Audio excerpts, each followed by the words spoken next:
नमस्कार, आप दिख रहे हैं भारत की सच। क्या भारत की राजनीति में एक ऐसा साइलेंट गेम छुपा हुआ है जिसे ज्यादातर लोग अभी समझ ही नहीं पा रहे हैं। एक ऐसा खेल जो शोर नहीं करता है लेकिन सत्ता का दिशा बदल सकता है, और वह है कांग्रेस। और इस खेल के केंद्र में है राहुल गांधी, जो अब खुलकर नहीं बल्कि चुपचाप एक नई रणनीति पर काम करते हुए नजर आ रहे हैं। धीरे धीरे कदम दर कदम उनकी राजनीति का फोकस बदल रहा है और श्री नरेंद्र मोदी जी का कुर्सी भी अब शायद बदलने वाला है। यह बदलाव किसी एक राज्य या एक चुनाव तक सीमित नहीं है, यह सीधे 2029 की लड़ाई की तैयारी है। और इस बार मैदान पर उत्तर भारत नहीं बल्कि दक्षिण भारत बनने जा रहा है। और आप सोचिए, जब पूरे उत्तर भारत की राजनीति में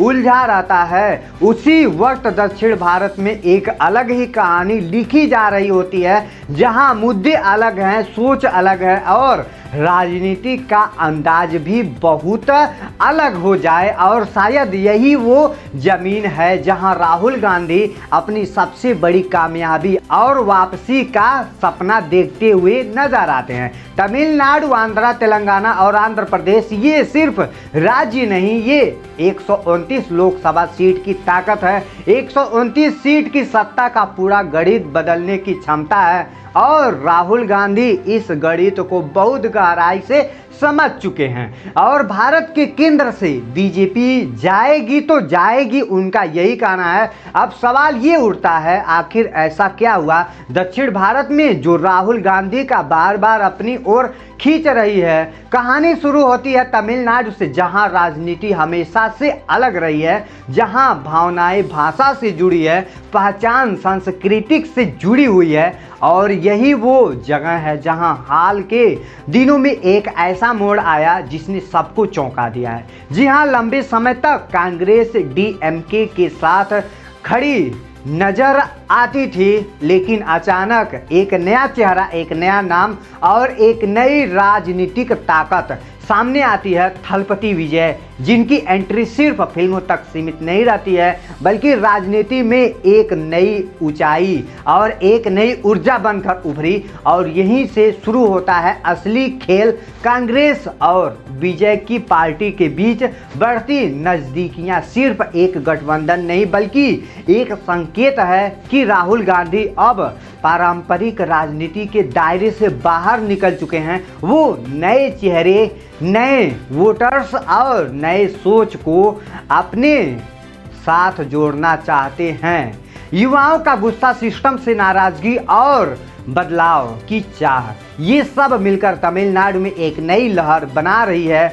और राहुल गांधी इस लहर को पहचान चुके हैं। लेकिन कहानी सिर्फ तमिलनाडु तक सीमित नहीं रही, ये केरल, जहां राहुल गांधी का एक अलग ही रिश्ता बन चुका है। वायनाड से चुनाव लड़ने के बाद वो सिर्फ एक नेता नहीं रहे बल्कि एक भरोसे का नाम भी बन चुके हैं। यहाँ की राजनीति में शिक्षा, सामाजिक जागरूकता और धर्मनिरपेक्ष सोच का और गहरा असर। और यही वो जमीन है जहां राहुल गांधी की बात लोगों को समझ में आती है। यहाँ बीजेपी अब भी वो पकड़ नहीं बना पाई है जो उसने उत्तर भारत में बनाई है। और यही वजह है कि कांग्रेस यहाँ आज भी मजबूत खड़ी हुई दिखती है। धीरे धीरे एक एक राज्य, एक एक गणित, राहुल गांधी एक ऐसी दीवार खड़ी कर रहे हैं जो दिखती कम है लेकिन असर बहुत बड़ा डाल सकती है। और इस पूरी कहानी में सबसे दिलचस्प बात यह है कि ये सब कुछ बहुत शांत तरीके से हो रहा है, बिना बड़े शोर के, बिना आक्रामक बयानबाजी के। लेकिन सवाल अभी भी बाकी है, क्या ये राजनीति सच में 2029 में सत्ता बदल सकती है या फिर ये सिस्टम एक और राजनीतिक प्रयोग बनकर रह जाएगी? क्योंकि दूसरी तरफ है नरेंद्र मोदी, जिनका पकड़ अभी भी राष्ट्रीय जनता पार्टी, जो कि राजनीति पर मजबूती से बनाई हुई है। और जिनके सामने चुनौती आसान नहीं है, लेकिन असली टक्कर अब वहीं से होगी जहां शायद किसी की नज़र भी नहीं है। दक्षिण भारत जहां खामोशी में राजनीति पक रही है और जहां से आने वाले समय में देश की सबसे बड़ी कहानी लिखी जा सकती है। और ये कहानी अभी ख़त्म नहीं हुई है, क्योंकि असली खेल अभी शुरू होना है। लेकिन जैसे जैसे ये कहानी आगे बढ़ती है, एक और बड़ा मोड़ सामने आ जाता है, और वो मोड़ है कर्नाटक। जी हाँ, कर्नाटक दक्षिण भारत का वो राज्य जहाँ पहली बार राहुल गांधी की राजनीति सिर्फ सोच नहीं रही बल्कि जमीन पर रिजल्ट बनकर सामने आई है। यहाँ कांग्रेस की सरकार बनना सिर्फ एक जीत नहीं थी, ये एक मैसेज था कि अगर सही सामाजिक समीकरण बैठ जाए तो बीजेपी को उसके सबसे मजबूत गढ़ में भी चुनौती दी जा सकती है। जी हाँ, मुख्यमंत्री सिद्धराम और deputy CM DK Shiv Kumar की जोड़ी ने वो कर दिखाया है जो लंबे समय से असंभव माना जा रहा था। गारंटी योजनाओं, सामाजिक संतुलन और जमीनी पकड़, इन तीन चीज़ों ने मिलकर कांग्रेस को एक नई ताकत दी, और यहीं से राहुल गांधी को मिला वो कॉन्फिडेंस कि दक्षिण भारत सिर्फ सहयोगी नहीं बल्कि उनकी अपनी राजनीति का सबसे मजबूत आधार बन सकती है। फिर आता है तेलंगाना, जहां एक और बड़ा उलटफेर हुआ। लंबे समय तक सत्ता में रही भारत राष्ट्र समिति को हटाकर कांग्रेस सत्ता में आई, और ये सिर्फ सरकार बदलने की कहानी नहीं थी, ये उस बदलाव का संकेत था जिसमें जनता ने एक बार फिर राष्ट्रीय पार्टी पर भरोसा जताया है। किसानों का मुद्दा, बेरोजगारी और राजनीति न्याय, इन सवालों को राहुल गांधी ने बार बार उठाया है, इन मुद्दों को कोर्ट तक पहुंचाया है, और धीरे धीरे ये मुद्दे जनता की आवाज़ बन गए। अब तस्वीरें और भी ज़्यादा साफ होती जा रही है। तमिलनाडु में नई साझेदारी, केरल में स्थिर पकड़, कर्नाटक में मजबूत सरकार और तेलंगाना में भी ताज़ा जीत, ये चारों मिलकर एक ऐसा नेटवर्क बना रहे हैं जो 2029 में बड़ा खेल कर सकता है।